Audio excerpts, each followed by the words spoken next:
hope to show that most modern secret societies, and especially those that practice degrees of initiation, and that is the key, are really one society with one purpose. You may call them whatever you wish: the Order of the Quest, the Jason Society, the Roshaniya, the Kabbalah, the Knights Templar, the Knights of Malta, the Knights of Columbus, the Jesuit, the Masons, the ancient and mystical order of Rosicrucians, the Illuminati, the Nazi Party, the Communist Party, the executive members of the Council on Foreign Relations, the Group, the Brotherhood of the Dragon, the Rosicrucians, the Royal Institute of International Affairs, the Trilateral Commission, the Bilderberg Group, the Open Friendly Secret Society of the Vatican, the Russell Trust, the Skull and Bow, the Scroll and Key, the Order. They are all the same, and all work toward the same ultimate goal: a new world order. Those who will not use their brains are no better off than those who have no brain. You must accept that you have been cattle, and the ultimate consequence of being cattle, which is slavery, or you must prepare to fight, and if necessary die to preserve your God-given right to freedom. History is replete with whispers of secret societies, accounts of elders or priests who guarded the forbidden knowledge of ancient people, prominent men meeting in secret who directed the course of civilization are recorded in the writings of all people. The oldest is the Brotherhood of the Snake, also called the Brotherhood of the Dragon, and it still exists under many different names. The Brotherhood of the Snake is devoted to guarding the secrets of the ages and to the recognition of Lucifer as the one and only true God.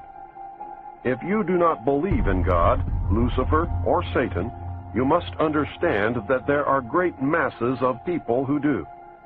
I do not believe in racism, but millions do, and their beliefs and actions based upon those beliefs will affect me. It is clear that religion has always played a significant role in the course of these organizations. Communication with a higher source, often divine, is a familiar claim in all but a few. The secrets of these groups are thought to be so profound that only a chosen, well-educated few are able to understand and use them. These men use their special knowledge for the benefit of all mankind. At least, that is what they claim. But how are we to know, since their knowledge and actions have been secret? Fortunately, some of it has become public knowledge. Secret societies mirror many facets of ordinary life. There is always an exclusivity of membership, with the resultant importance attached to being or becoming a member. This is found in all human endeavors, even those which are not secret, such as football teams or country clubs. This exclusivity of membership is actually one of the secret society's most powerful weapons. There is the use of signs, passwords, and other tools. These have always performed valuable functions in man's organizations everywhere. The stated reason, almost always different from the real reason for the society's existence, is important. It can be anything, but is usually fraternal and is found in all pressure groups wherever people congregate. The most potent tool of any secret society is the ritual and myth surrounding initiation. These special binding ceremonies have very deep meaning for the participants. Initiation performs several functions which make up the heart and soul of any true secret society. Like boot camp, the initiation into the armed forces, important aspects of human thought that are universally compelling are merged to train and maintain the efforts of a group of people to operate in a certain direction. Initiation bonds the members together in mysticism. Neophytes gain knowledge of a secret, giving them special status. The ancient meaning of neophyte is planted anew or reborn. A higher initiation is, in reality, a promotion inspiring loyalty and the desire to move up to the next rung. The goals of the society are reinforced, causing the initiated to act toward those goals in everyday life. That brings about a change in the political and social action of the member. The change is always in the best interest of the goals of the leaders of the secret society. The leaders are called adepts. This can best be illustrated by the soldier trained to follow orders without thinking. The result is often the wounding or death of the soldier for the realization of the commander's goal, which may or may not be good for the overall community. Initiation is a means of rewarding ambitious men who can be trusted.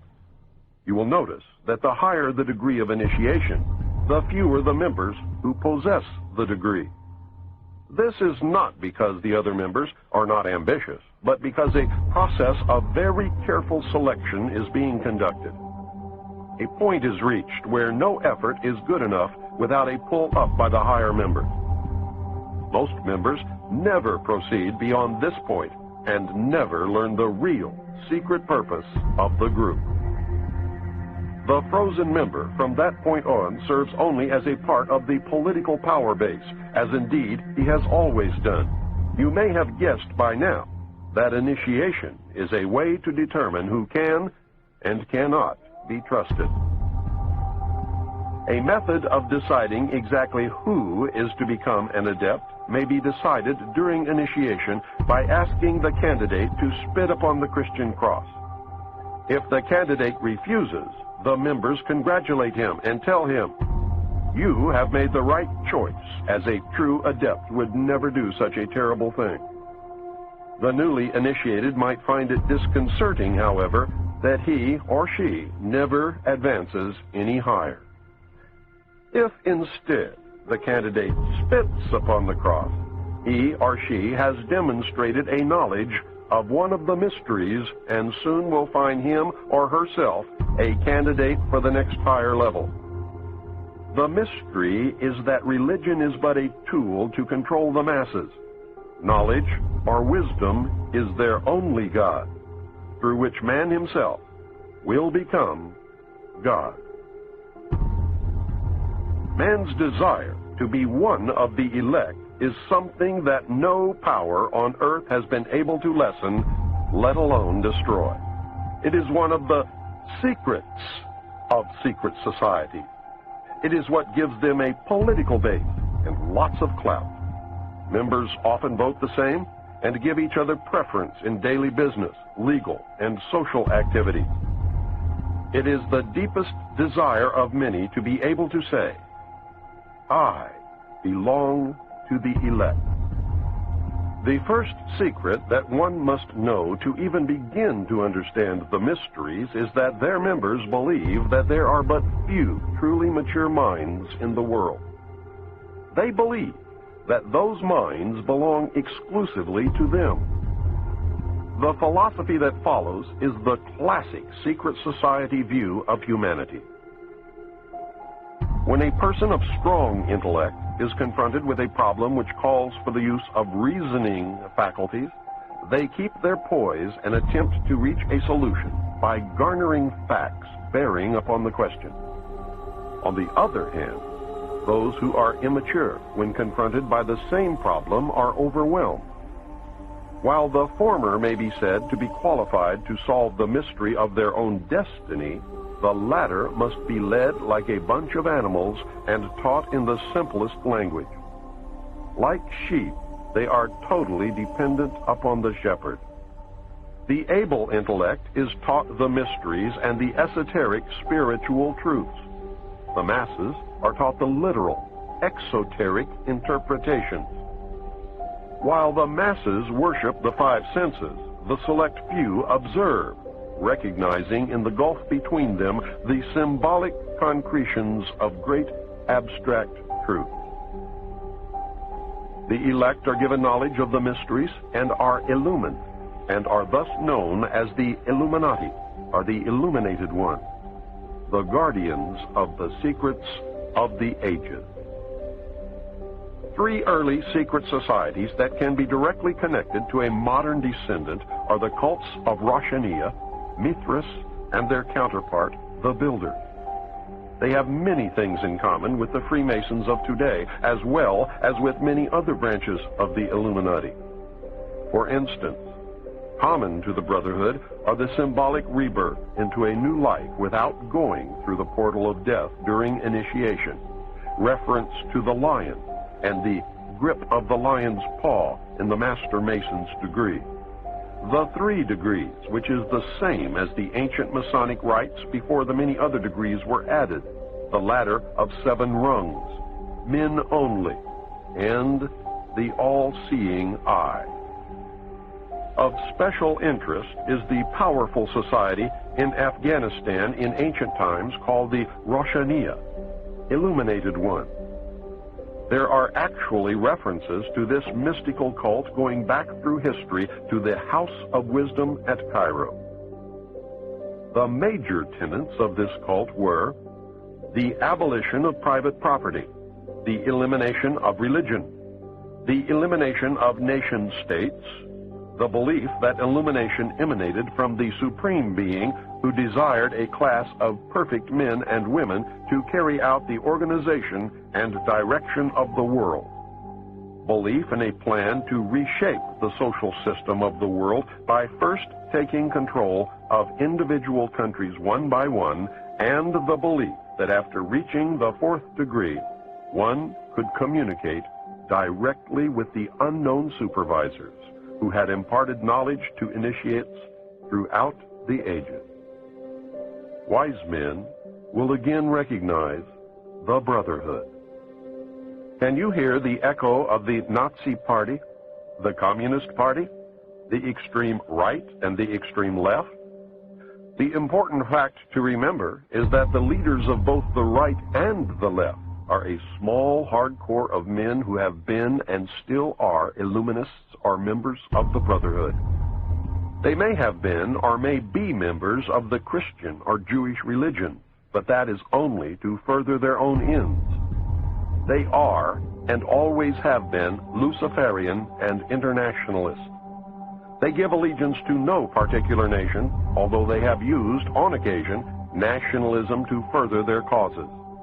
Their only concern is to gain greater economic and political power. The ultimate objective of the leaders of both groups is identical. They are determined to win for themselves undisputed control of the wealth, natural resources, and manpower of the entire planet. They intend to turn the world into their conception of a Luciferian totalitarian socialist state. In the process, they will eliminate all Christians, Jews, and atheists. You have just learned one, but only one, of the great mysteries. They are all the same, and all work toward the same ultimate goal, a new world order. Many of them, however, disagree on exactly who will rule this new world order, and that is what causes them to sometimes pull in opposite directions while nevertheless proceeding toward the same goal. The Trilateral Commission is an elite group of some 300 very prominent business, political, and intellectual decision makers of Western Europe, North America, and Japan. This enterprise is a private agency that works to build up political and economic cooperation among the 3 regions. Its grand design, which it no longer hides, is a new world order. A key to the danger presented by the Trilateral Commission is its seminal piece, written for them by Harvard professor Samuel P. Huntington in the mid-70s. In the paper, Professor Huntington recommended that democracy and economic development be discarded as outdated ideas. He wrote the following as co-author of the book Crises in Democracy. We have come to recognize that there are potential desirable limits to economic growth. There are also potentially desirable limits to the indefinite extension of political democracy. A government which lacks authority will have little ability short of cataclysmic crises to impose on its people the sacrifices which may be necessary. Look at the Council on Foreign Relations. Many members, in fact the majority, never serve on the executive committees. They never go through any initiation of any kind. They are, in fact, the power base and are used to gain a consensus of opinion. The majority are not really members, but are made to feel as if they are. In reality, they are being used and are unwilling or unable to understand. The executive committee is an inner core of intimate associates, members of a secret society called the Order of the Quest, also known as the Jason Society, devoted to a common purpose. The members are an outer circle on whom the inner core acts by personal persuasion, patronage, and social pressure. That is how they bought Henry Kissinger. Rockefeller gave Kissinger a grant of $50,000 in the early 50s, a fortune in those days, and made dear old Henry a member of the CFR. Anyone in the outer circle who does not toe the mark is summarily expelled, and the lesson is not lost on those who remain. Do you remember the human desire to be a member of the elect? That is the principle at work. The Council on Foreign Relations has been the foremost plank of America's foreign policy establishment for more than half a century. The Council on Foreign Relations is a private organization of business executives, scholars, and political leaders that studies global problems and plays a key role in developing United States foreign policy.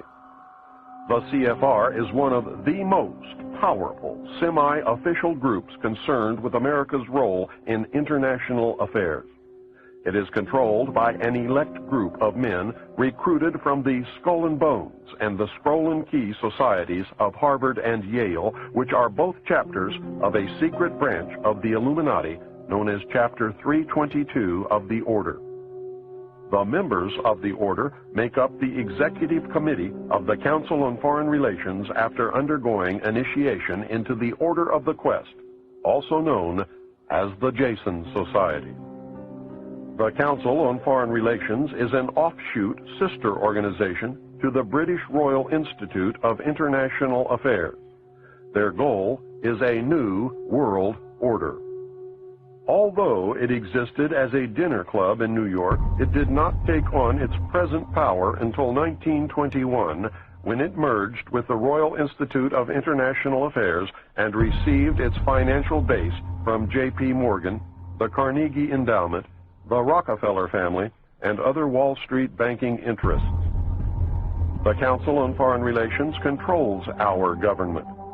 Through the years, its members have infiltrated the entire executive branch, State Department, Justice Department, Central Intelligence Agency, and the top ranks of the military. Every director of the Central Intelligence Agency has been a member of the CFR. Most presidents since Roosevelt have been members. The members of the CFR dominate ownership of the press, and most, if not all, of America's top journalists are members. The CFR does not conform to government policy. The government conforms to CFR policy.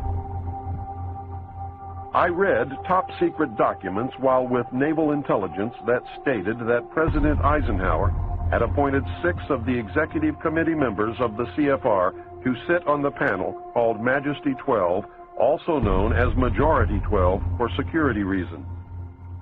Majesty 12 is the secret group that is supposed to control extraterrestrial information and projects.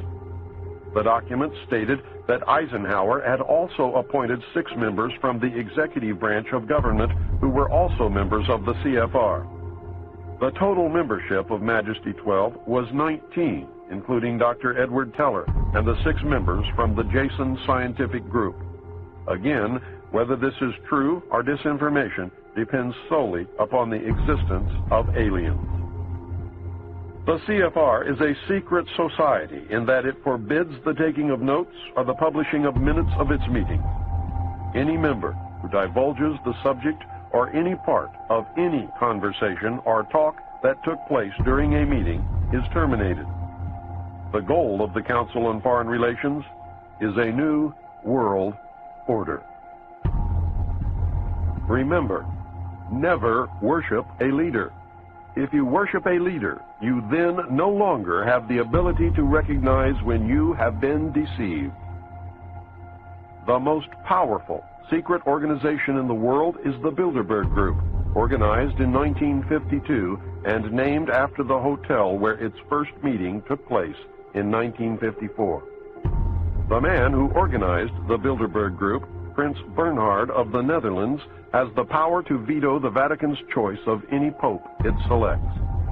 Prince Bernhard has this veto power because his family, the Habsburgs, are descended from the Roman emperors. Prince Bernhard is the leader of the Black family. He claims descent from the House of David and thus can truly say that he is related to Jesus. Prince Bernhard, with the help of the CIA, brought the hidden ruling body of the Illuminati into public knowledge as the Bilderberg Group. This is the official alliance that makes up the world governing body. The core of the organization is 3 committees made up of 13 members each. Thus, the heart of the Bilderberg Group consists of 39 total members of the Illuminati. The 3 committees are made up exclusively of members of all the different secret groups that make up the Illuminati, the Freemasons, the Vatican, and the Black nobility. This committee works year-round in offices in Switzerland. It determines who is invited to the annual meeting and what policies and plans will be discussed. Every proposal or plan that has ever been discussed at an annual meeting of the Bilderberg Group has come to pass usually within 1 or 2 years following the meeting. The Bilderberg Group is directing the quiet war that is being waged against us. How can they do it? These are the men who really rule the world. Manly P. Hall, 33rd degree Mason, probably the most renowned expert on these subjects, wrote in his book, The Secret Destiny of America. For more than 3,000 years, secret societies have labored to create the background of knowledge necessary to the establishment of an enlightened democracy among the nations of the world. All have continued, and they still exist, as the Order of the Quest. Men bound by a secret oath to labor in the cause of world democracy decided that in the American colonies they would plan the roots of a new way of life. The Order of the Quest was set up in America before the middle of the 17th century. Franklin spoke for the Order of the Quest, and most of the men who worked with him in the early days of the American Republic were also members. Not only were many of the founders of the United States government Masons, but they received aid from a secret and august body existing in Europe, which helped them to establish this country for a particular purpose known only to the initiated few. The members of the Bilderberg Group are the most powerful financiers, industrialists, statesmen, and intellectuals who get together each year for a private conference on world affairs. The meetings provide an informal, off-the-record opportunity for international leaders to mingle and are notorious for the cloak of secrecy they are held under. The headquarters office is in The Hague in the Netherlands. The goal of the Bilderberg Group is a one-world, totalitarian socialist government and economic system. Take heed, as time is running short. You must understand that secrecy is wrong. The very fact that a meeting is secret tells me that something is going on that I would not approve. Do not ever believe that grown men meet on a regular basis just to put on fancy robes, hold candles, and glad hand each other. George Bush, when he was initiated into the Skull and Bones, did not lie naked in a coffin with a ribbon tied around his genitalia and yell out the details of all his sexual experiences because it was fun. He had much to gain by accepting initiation into the order, as you can now see. These men meet for important reasons, and their meetings are secret because what goes on during the meetings would not be approved by the community. The very fact that something is secret means there is something to hide. Is the common man really as stupid as the elite seem to believe? If he is, then maybe the average citizen is better off ignorant, being manipulated this way and that whenever the elite deem it necessary. We will discover the answer very quickly when the common man finds that his e-ticket to Fantasyland has just expired. I hope I have shown you the role of secret societies and groups within the world power structure. I hope you can see how these groups gain and keep power. You should have some understanding of how, operating in secrecy and infiltrating every level of government and vital industry, including the press, the elect manipulate the people and nations of the world toward any direction desired. I hope you caught on to the fact that the secret power structure is toward a totalitarian socialist state or fascism. It is not the Nazis, as they were a product of this power structure. It is not the Jews, although some very wealthy Jews are involved. It is not the communists, as they fit the same category as the Nazis. It is not the bankers, but they do play an important role.